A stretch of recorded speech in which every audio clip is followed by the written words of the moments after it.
పహల్గామ్ ఉగ్రదాడి తర్వాత ముష్కర వేట ముమ్మరం చేశాయి భద్రతా దళాలు. ఓవైపు ఉగ్రవాదుల కోసం గాలిస్తూనే ఇంకోవైపు ఉగ్రవాదుల ఇళ్లను నేలమట్టం చేస్తున్నారు. దీనికి సంబంధించిన బ్రేకింగ్ న్యూస్ అందుతోంది మనకి. జమ్మూ కాశ్మీర్లోని ఉగ్రవాదుల ఇళ్లు నేలమట్టం చేస్తున్నారు. నాన్ స్టాప్ గా ఇది కొనసాగుతుంది. లేటెస్ట్ గా కుప్వారాలో ఫరూక్ తిద్వా ఇంటిని బాంబులతో పేల్చేశారు.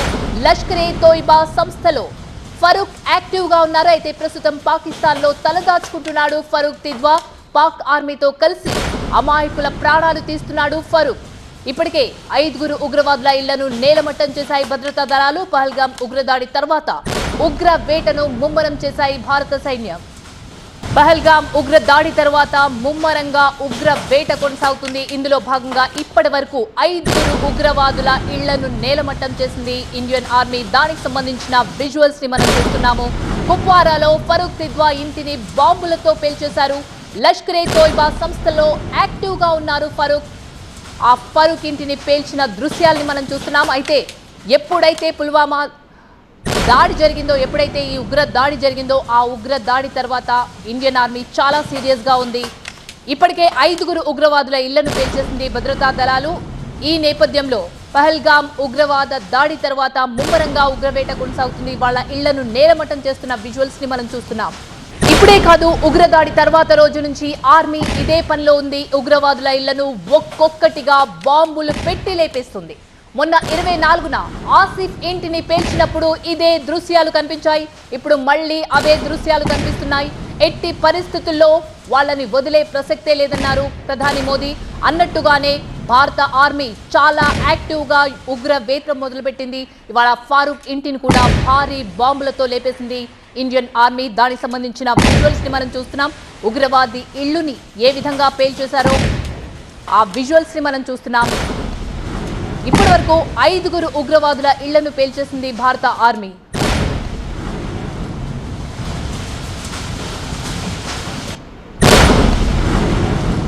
కుప్వారాలో ఫరూక్ తిద్వా ఇంటిని బాంబులతో పేల్చేస్తున్న విజువల్స్ ని మనం చూస్తున్నాం. లష్కరే తోయిబా సంస్థలో యాక్టివ్ గా ఉన్నారు ఫరూక్. ప్రస్తుతం పాకిస్తాన్ లో తలదాచుకున్నాడు ఫరూక్ తిద్వా. అయితే భద్రతా బలగాలు అతని ఇంటిని పేల్చేస్తున్న విజువల్స్ ని మనం చూస్తున్నాం. ఎవరైతే ఈ ఉగ్ర దాడి చేశారో ఆ ఉగ్రవాదుల్ని వదిలే ప్రసక్తే లేదని ఇప్పటికే భారత ప్రభుత్వం ప్రకటించింది. ఆ ఉగ్ర దాడిని ప్రేరేపించిన వాళ్ళని కూడా వదిలే ప్రసక్తే లేదని ప్రధాని మోదీ స్వయంగా చెప్పారు. అన్నట్టుగానే భారత సైన్యం చాలా యాక్టివ్గా ఉంది.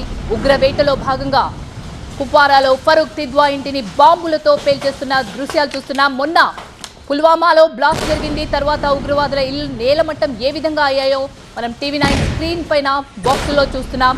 ఇవాళ కుప్వారాలో జరిగిన బ్లాస్ట్ కి సంబంధించిన విజువల్స్ ని కూడా మనం చూస్తున్నాం.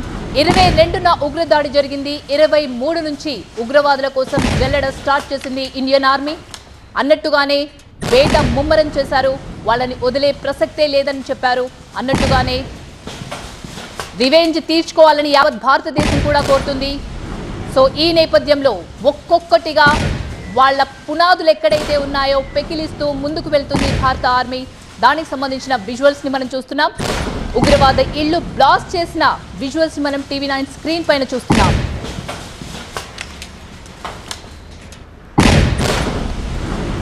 ఇదే అంశానికి సంబంధించి పూర్తి సమాచారాన్ని మా ప్రతినిధి మహాత్మా అందిస్తారు. మహాత్మా, 22న ఉగ్రవాద దాడి జరిగింది. తర్వాత 23 నుంచి ఉగ్రవాదుల వేట కొనసాగుతుంది. అన్నట్టుగానే ఇప్పటి వరకు 5 ఈ ఉగ్రవాదుల మొత్తం ఇళ్లని బ్లాస్ట్ చేసింది Indian army. Further next step ఎలా ఉండబోతుంది? ఎందుకంటే ఇండియన్ ఆర్మీ ప్రకటించింది, ప్రధాని మోదీ ప్రకటించారు. ఏమని అంటే ఎవరైతే అటాక్ చేశారో వాళ్ళనే కాదు, అటాక్ కి పురిగొల్పిన వాళ్ళని కూడా వదిలే ప్రసక్తే లేదని చెప్పారు. మరి ఈ నేపథ్యంలో ఫర్దర్ స్టెప్ ఎలా ఉండబోతుంది? ఉగ్రవాదుల కోసం వేట కొనసాగిస్తూనే ఉగ్రవాదుల నెట్వర్క్ని ధ్వంసం చేసే పనిలో ఇండియన్ ఆర్మీ అండ్ భద్రతా బలగాలు నిమగ్నమై ఉన్నాయి. అంటే వారికి ఆశ్రయం కల్పిస్తున్న నివాసాలు కావచ్చు, వారికి సహకరిస్తున్న వ్యక్తులు కావచ్చు, ప్రతి ఒక్కరిని వెంటాడి మరి అంతం చేసే పనిలో భాగంగానే ఈ ప్రయత్నం అంతా జరుగుతుందని చెప్పవచ్చు. ఇంతకాలం పాటు ఈ ఉగ్రవాదులకు ఆశ్రయం కల్పించేవారైనా వారికి ఆ ఇళ్లలో మహిళలు ఇతరులు కూడా ఉంటారు కాబట్టి కాస్త సాఫ్ట్ కార్నర్తో వదిలేసినప్పటికీ ఇప్పుడు జీరో టాలరెన్స్ విధానాన్ని అమలు చేస్తూ వారికి ఆశ్రయం కల్పించిన ప్రతి ఇంటిని నేలమట్టం చేసుకుంటూ వస్తుంది. ఇప్పుడు రీసెంట్గా ఈ ఫరూక్ అహ్మద్ తిద్వా ఇతను లష్కరే తోయిబాలో కమాండర్ ర్యాంకులో ఉన్నాడు. ప్రస్తుతం పాకిస్తాన్లో ఉండి భారత్లో విధ్వంసాలకు కుట్ర పన్నుతున్నాడు. అతని నివాసం ఇది. ఆ నివాసాన్ని గుర్తించిన వెంటనే ఆ ఇంట్లో ఉన్న వారందరినీ కూడా ఖాళీ చేయించేసి ఐఈడీలు పెట్టి మరీ బ్లాస్ట్ చేశారు. ప్రస్తుతం భారత్ వ్యతిరేకంగా అనేక రకాల విధ్వంసాలకు కుట్ర పన్నుతూ ఈ లష్కరే తోయిబాలో చాలా యాక్టివ్గా పార్టిసిపేట్ చేస్తున్నట్లుగా నిఘా వర్గాలు అలాగే ఆర్మీ కూడా గుర్తించింది. అసలు మొట్టమొదట ఈ 22వ తేదీన బ్లాస్ట్ ఉగ్రవాద దాడి జరిగిన తర్వాత 24 రాత్రి ఆదిల్ హుసేన్ తోకర్ అనే లోకల్ టెర్రరిస్ట్ ఇంటిని ఆర్మీ బలగాలు పేల్చేశాయి. అతను 2018లో అటారీ వాఘా బార్డర్ నుంచి లీగల్గా వీసా తీసుకుని పాకిస్తాన్ వెళ్ళి అక్కడ ఉగ్రవాద శిక్షణ పొంది మళ్ళీ భారత్కి తిరిగి వచ్చాడు. తిరిగి వచ్చిన తర్వాత ఈ లష్కరే తోయిబా దాని ఫ్రంటల్ ఆర్గనైజేషన్స్కి లాజిస్టికల్ సపోర్ట్ అందించడం, రెక్కీ నిర్వహించి వారికి ప్లాన్ అందజేయడం, ఇటువంటి సహాయ కార్యక్రమాల్లో పాల్పంచుకుంటున్నాడు. అతని మీద ప్రస్తుతం 20 లక్షల రూపాయల రివార్డును కూడా అనంతనాగ్ పోలీసులు ప్రకటించారు. సో ఈ ఆదిల్ హుసేన్ తోకర్తో పాటుగా ఆసిఫ్ షేక్ కూడా, ఇతను పుల్వామా త్రాల్కి చెందిన వ్యక్తి. ఆసిఫ్ షేక్ నివాసాన్ని పేల్చకుండా బుల్డోజర్ సహాయంతో ఆ ఇంటిని అధికార యంత్రాంగం కూల్చేసింది. ఎందుకంటే ఆసిఫ్ షేక్ కూడా ఈ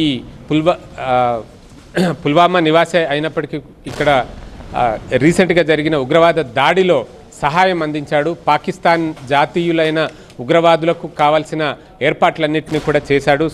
అనేక రకాలుగా అంటే వారు ఎస్కేప్ రూట్ ప్లాన్ అంతా కూడా అందించింది ఆసిఫ్ షేకే. అంటే ఏదైనా ఒక అటాక్ చేసిన తర్వాత వాళ్ళు భద్రతా బలగాలకు దొరకకుండా తప్పించుకుని తిరిగే ఎస్కేప్ రూట్, ఆయా ప్రాంతంలో ఉన్న భౌగోళిక స్వరూపం పూర్తిగా తెలిసిన వ్యక్తి కాబట్టి ఆసిఫ్ షేక్ నివాసాన్ని సైతం బుల్డోజర్లతో కూల్చేశారు. ఆ తర్వాత అహ్సన్ హక్ షేక్, ఇతను పుల్వామా ప్రాంతంలోనే ఉంటాడు. ఇతని నివాసాన్ని కూడా ఐఈడీలు పెట్టి పేల్చేశారు. జాకీర్ అహ్మద్ గనీ, ఇవన్నీ కూడా నిన్న జరిగాయి. ఇహ్సాన్ అహ్మద్ షేక్ పుల్వామాలోనే ఇతని నివాసం కూడా ఉంది.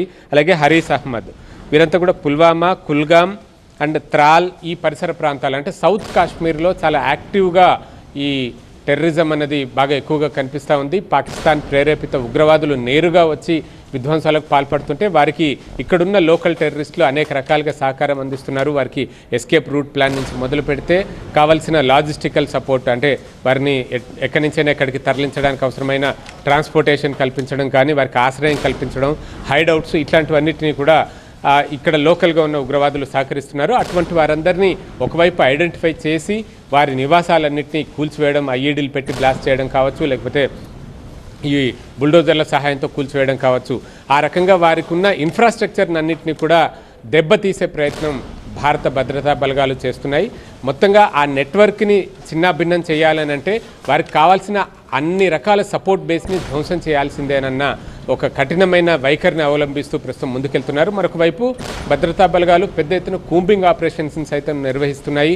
ఆ కూంబింగ్ ఆపరేషన్స్లో ఈ టెర్రరిస్టులకు హైడౌట్స్ లాగా అంటే కొన్ని బంకర్స్ రూపంలో, వాటర్ సంప్ రూపంలో ఉంటున్నాయి. వాటి లోపల పూర్తి సదుపాయాలతో వారు తలదాచుకునే సకల సదుపాయాల ఏర్పాట్లు కూడా చేస్తున్నారు. సో అటువంటి బంకర్స్ని కొన్నిటిని హైడౌట్స్ని ఐడెంటిఫై చేశారు. కొన్ని చోట్ల భారీ మొత్తంలో పేలుడు పదార్థాలని అలాగే మారణాయుధాలని కూడా భద్రతా బలగాలు ఈరోజే స్వాధీనం చేసుకున్నాయి. సో ఒకవైపు వేట కొనసాగుతుంది, మరొక వైపు ఉగ్రవాదుల నెట్వర్క్ని ధ్వంసం చేసే క్రమంలో దొంగ దెబ్బ తీయడంలో ఈ ఉగ్రవాదులకు వెన్నతో పెట్టిన విద్య. ఒకవైపు డైవర్షన్ చేస్తూనే మరోవైపు దొంగ దెబ్బ తీస్తూ ఉంటారు. ఇంటెలిజెన్స్ నుంచి ఏవైనా రిపోర్ట్స్ అందుతున్నాయా? యావత్ భారతదేశం కూడా ఇప్పుడు నిజంగా చెప్పాలంటే హై అలర్ట్లో ఉంది. ఎప్పుడు ఎక్కడ ఏం జరుగుతుందో తెలియని సిచ్యువేషన్లో ఉంది. ఈ నేపథ్యంలో భద్రతను ఏ విధంగా కట్టుదిట్టం చేశారు మొత్తం ఇండియాలో?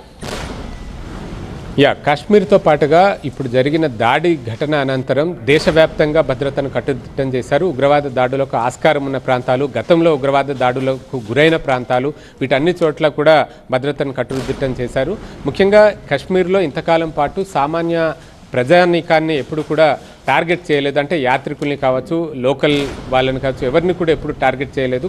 చాలా కాలం తర్వాత అంటే 2017లో అమర్నాథ్ యాత్రికుల బస్సు మీద కాల్పులు జరిపిన తర్వాత ఇప్పుడు ఈ పహల్గాంలో టూరిస్టులే లక్ష్యంగా పర్టికులర్గా ఐడెంటిటీని గుర్తించి మరీ టార్గెట్ చేసి చంపారు. కాబట్టి నిఘా వర్గాలు పూర్తి స్థాయిలో వారికి అందుతున్న సమాచారాన్ని అంతా కూడా క్రోడీకరించుకుంటున్నారు. రీసెంట్గా జరిగిన డెవలప్మెంట్స్ ప్రకారం అయితే ఈ టూరిస్టులు ఎక్కడికి వెళ్ళినా వీడియోలు తీసుకోవడం సోషల్ మీడియాలో పోస్ట్ చేయడం అనేది చేస్తూ ఉంటారు. అటువంటి వీడియోస్నే వీరు రెక్కీకి ఉపయోగించుకున్నారన్నది కూడా ఇంటెలిజెన్స్ విభాగాలు పసిగట్టాయి. ఆ వీడియోస్ ద్వారా అక్కడ టూరిస్టుల రద్దీ ఎంత ఉంది, ఏ ఏ ప్రాంతాల నుంచి అక్కడికి టూరిస్టులు వస్తున్నారు, ఇటువంటి సమాచారం అంతా కూడా ఉగ్రవాదులు క్రోడీకరించుకుని ఆ ప్లేసెస్ని టార్గెట్ చేసే అవకాశం ఉందని నిఘా వర్గాలు హెచ్చరించాయి. కాబట్టి ఆ ప్రాంతాల్లో భద్రతను కట్టుదిట్టం చేశారు. సాయుధ బలగాలను రెట్టింపు చేసి మరీ పహారా కాస్తున్నారు. రౌండ్ ది క్లాక్ అక్కడ భద్రత ఉండేలా చూస్తున్నారు. టూరిజం ఇండస్ట్రీ దెబ్బతినకుండా కూడా చూడాల్సిన బాధ్యత టూరిజం ఇప్పుడు సమ్మర్ కాబట్టి చాలా మంది కూడా నార్త్ సైడ్ వెళ్ళడానికి ఇష్టపడుతూ ఉంటారు. ముఖ్యంగా అమర్నాథ్ యాత్ర స్టార్ట్ కాబోతుంది. వెళ్ళాలంటే కూడా చాలా మంది జంకే పరిస్థితి. ఈ నేపథ్యంలో భారత్ ఎలాంటి భరోసా ఇస్తుంది వెళ్ళాలనుకునే వాళ్ళకి? అమర్నాథ్ యాత్ర ప్రారంభం అవడానికి మరికొంత సమయం ఉంది. జూలైలో ప్రారంభమవుతుంది, జూన్ జూలై నెలల్లో ప్రారంభమవుతుంది. కాబట్టి ఆ లోపు ఇక్కడ సీమాంతర ఉగ్రవాదులు ఎవరైతే ఉన్నారో వారందరినీ అంతం చేయాలన్న లక్ష్యంతో భద్రతా బలగాలు ఇప్పుడు పెద్ద ఎత్తున కూంబింగ్ ఆపరేషన్స్, సెర్చ్ ఆపరేషన్స్ని నిర్వహిస్తున్నాయి. పాకిస్తాన్ సరిహద్దులు దాటుకుని ఎల్ఓసి ద్వారా, లైన్ ఆఫ్ కంట్రోల్ ద్వారా, అంటే పాక్ ఆక్యుపైడ్ కశ్మీర్లో ఈ ఉగ్రవాద శిక్షణ కేంద్రాలు ఉన్న విషయం మనందరికీ తెలిసిందే. అక్కడ శిక్షణ పొంది ఎల్ఓసి క్రాస్ అయ్యి భారత్ భూభాగంలోకి వచ్చిన ఉగ్రవాదులు 100కు పైగానే ఉన్నారని, అంటే జమ్మూ రీజన్లోను కాశ్మీర్ రీజన్లోను కలిపి 115 మంది నుంచి 120 మంది వరకు ఉన్నారన్నది ఇప్పుడు అనధికార అంచనాలు. సో అలా వచ్చిన వారందరినీ ఏరి పరేయాలన్న లక్ష్యంతో ప్రస్తుతం ఈ సెర్చ్ అండ్ కూంబింగ్ ఆపరేషన్స్ జరుగుతున్నాయి. ఈ అమర్నాథ్ యాత్ర ప్రారంభమయ్యే లోపు ఆల్రెడీ బార్డర్ క్రాస్ చేసి వచ్చిన ఉగ్రవాదులందరినీ లేపేయడం ఒక ఎత్తు అయితే, లోకల్గా వారికి సహకరిస్తున్న నెట్వర్క్ను కూడా ధ్వంసం చేసి పూర్తి స్థాయిలో అమర్నాథ్ యాత్రను సురక్షితంగా వచ్చే యాత్రికులు ఎవరికీ భయం అన్నది లేకుండా వారికి కట్టుదిట్టమైన భద్రతను కల్పిస్తూ ఉగ్రవాదులను ఏరేసి ఒక పీస్ఫుల్ ఎన్విరాన్మెంట్ని క్రియేట్ చేయాలనే ఉద్దేశంతో భద్రతా బలగాలు పనిచేస్తున్నాయి. ఆ దిశగా రేయింబవళ్ళు అక్కడ cordon and search operations, combing operations కొనసాగుతాయి. Right, thanks for the updates Mahatma.